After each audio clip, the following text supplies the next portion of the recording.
Bonjour et bienvenue dans cette autre vidéo où je vais vous parler toujours de Windows, initiation à Windows. Je le rappelle encore, je vais parcourir à peu près ou presque tous les logiciels de Microsoft Office ou les logiciels bureautiques ou Pack Office en quelque sorte, à commencer par Windows. J'aborderai également d'autres formations, par exemple Power BI, Power Query, initiation à l'Internet, sécurité informatique, marketing digital. Donc, c'est étape par étape. Chaque semaine, je vais prendre par exemple un logiciel à partir du vendredi, samedi et dimanche. Et la semaine prochaine, je prends un autre logiciel. Voilà. Bien sûr, j'ai anticipé quelques tutos sur certains logiciels, par exemple Excel, où j'ai fait d'ailleurs beaucoup de tutos. Mais j'ai décidé de faire étape par étape pour que les spectateurs soient satisfaits. Et voilà. Donc, dans ma vidéo précédente, j'ai commencé Windows et j'ai commencé par rappeler les concepts importants, par définir les concepts importants, par exemple informatique, ordinateur et système d'exploitation. Aujourd'hui, je vais vous parler de trois autres éléments, à savoir le bureau de l'ordinateur, icône du bureau et les icônes essentielles. Ensuite, il va faire quelques exercices de mise en application. Donc, le bureau de l'ordinateur, c'est quoi? En quelque sorte, c'est l'accueil du système. Dès que vous allumez votre ordinateur, l'écran qui apparaît en première position, c'est ça votre bureau. En fait, c'est l'espace de travail de l'utilisateur. À l'image d'un bureau physique, vous avez par exemple, lorsque vous partez au travail sur votre bureau, dans votre bureau, vous avez la table à côté et sur la table, vous avez des feuilles, des papiers par exemple, des chemises, cartables, des bics, ordinateur, souris, et ainsi de suite. Vous avez tous ces éléments-là sur votre bureau. Donc, c'est à vous de voir comment est-ce que vous comptez disposer toutes ces choses sur votre bureau pour mieux organiser. Bien sûr, il y a un logiciel qu'on appelle Desktop Organizer. Je l'ai utilisé, mais juste la version d'essai, je ne suis pas prêt à utiliser la version payante, puisque pour le moment, comme ça, je vais essayer de me débrouiller, d'organiser mon bureau comme ça, de façon manuelle. Voilà, donc bureau, c'est l'espace de travail de l'utilisateur. Et sur le bureau, vous avez trois éléments essentiels. Vous avez le premier élément qui est l'image en arrière-plan. C'est l'image en arrière-plan, c'est ça, le premier composant de votre bureau. Et ensuite, vous avez les éléments qui se trouvent sur cette image, qui se trouvent sur le bureau, qu'on appelle les icônes du bureau. Par exemple, comme vous avez l'icône d'Excel ici, l'icône Microsoft Edge, Google Chrome. En fait, les icônes, c'est des vignettes ou des petites images des applications, des programmes qui se trouvent dans votre ordinateur. Ce sont les petites images qui représentent les applications ou les programmes de votre ordinateur. Ces icônes, nous pouvons augmenter leur taille, les diminuer, leur donner une taille moyenne. Nous pouvons également les déplacer. Il y a aussi les icônes essentielles du bureau. Lorsque vous achetez une nouvelle machine, par exemple, ou un nouvel ordinateur, vous devez avoir quelques icônes ou quelques éléments qui devaient être sur le bureau. Par exemple, la corbeille, panneau de configuration, ordinateur ou CPC. Au cas où vous ne les verrez pas, par exemple comme ici, je n'ai pas ces trois icônes, la corbeille, panneau de configuration et CPC. Donc, comment les afficher? Surtout pour des nouvelles machines, vous pouvez ne pas les voir le plus souvent. C'est ce qui se passe. Donc, comment les afficher? Il fait juste clic droit sur une partie vide du bureau. J'utilise la version 10, la version 10 de Windows. Voilà. Donc, je fais clic droit sur une partie vide du bureau. Je clique sur personnaliser. Dans personnaliser, il va passer un peu, c'est un peu là. Et dans la fenêtre qui apparaît, je clique sur thème. Thème, je cherche un élément, une option qu'on appelle paramètres des icônes du bureau.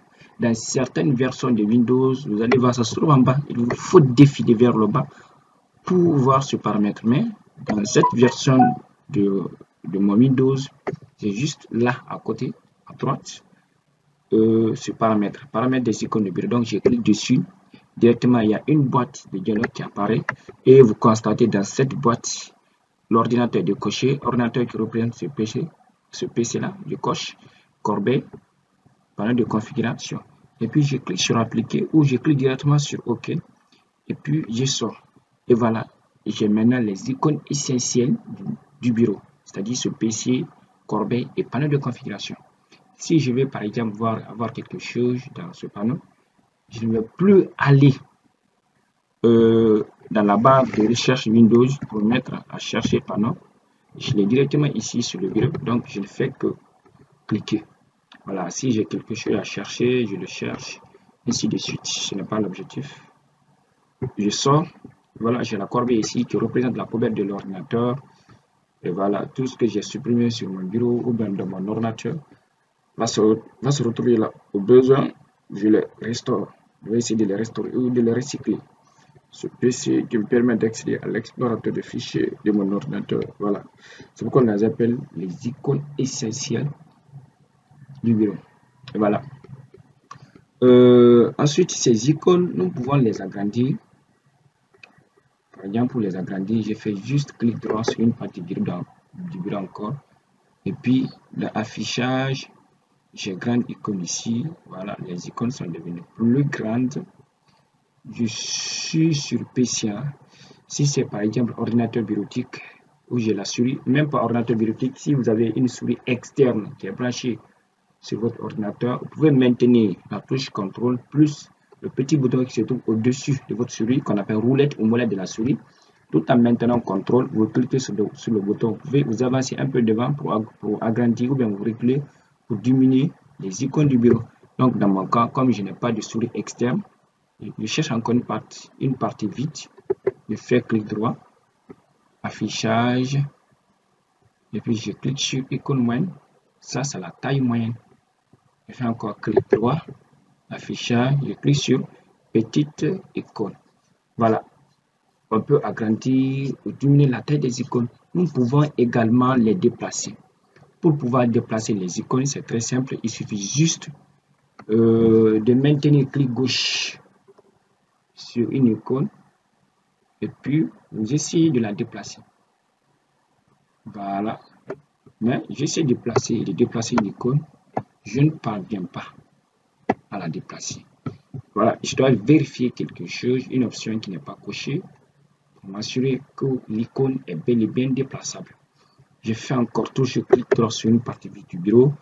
Voilà, cette option, tant qu'elle est cochée, je ne peux déplacer aucune icône du bureau. Voilà, je décoche.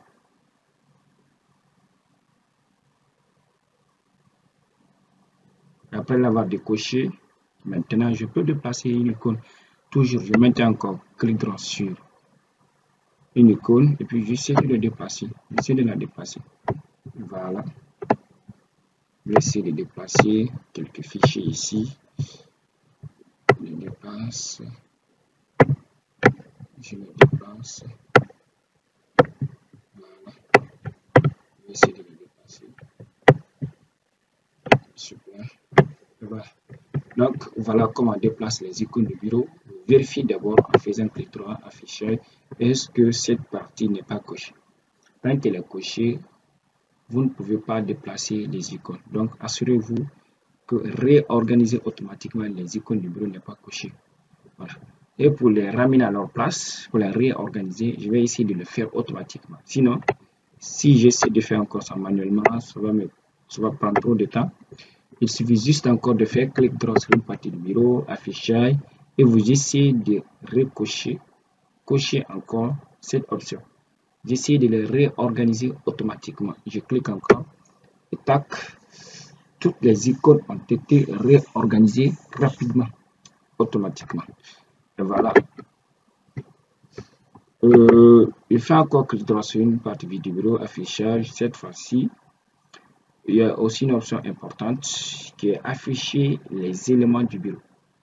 Si vous avez par exemple une belle image comme arrière-plan de votre ordinateur, vous allez essayer de masquer toutes les icônes de votre bureau pour que l'image soit très bien vue. Par exemple, lorsque vous avez par exemple votre propre photo ou bien la photo d'une star, en tout cas une image quelconque qui vous plaît et que vous voulez que les gens la voient, ou bien vous-même vous puissiez la voir très bien en intégralité. Donc, vous allez essayer de faire clic droit affichage et puis vous décochez cette option afficher les icônes du bureau. Je clique. Voilà, toutes les images. Toute l'image est bien vue. Voilà, j'ai une case très simple que j'ai faite dans Paint, Microsoft Paint. Voilà, c'est très bien vu. Et voilà. Je fais un pour le réafficher. Je fais encore clic droit. Et quand vous voyez par exemple l'ordinateur, l'écran d'un ordinateur comme ça, ou l'arrière-plan d'un ordinateur comme ça, ne pensez pas qu'il n'y a pas d'icône. Il suffit juste de faire clic droit encore, puis vous cochez cette option, afficher les éléments du bureau, et puis tous les éléments apparaissent. Voilà. Je pense que c'est... Voilà, je vais regarder là. Voilà, juste 11 minutes. Je vais voir. À peu près tout ce qu'on a saisi, tout a été dit. Et voilà. C'est tout pour cette vidéo. Merci de l'avoir regardé. Et surtout, n'oubliez pas de vous abonner. À plus tard.